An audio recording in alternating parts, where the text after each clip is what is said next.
This is Chet Porter with MarineMax Savannah. We just traded in this 2014 Key West 1720.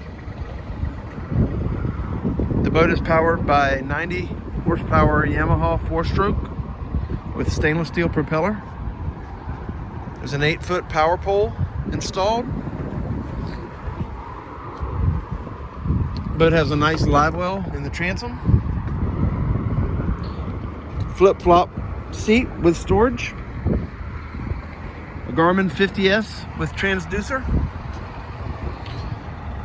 Dual batteries are located underneath the front seat. Plenty of storage in the bow. A nice anchor locker. And the boat is already rigged for a trolling motor.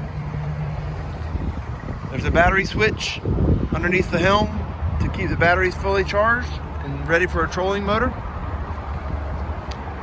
Great boat, only 309 hours on the engine.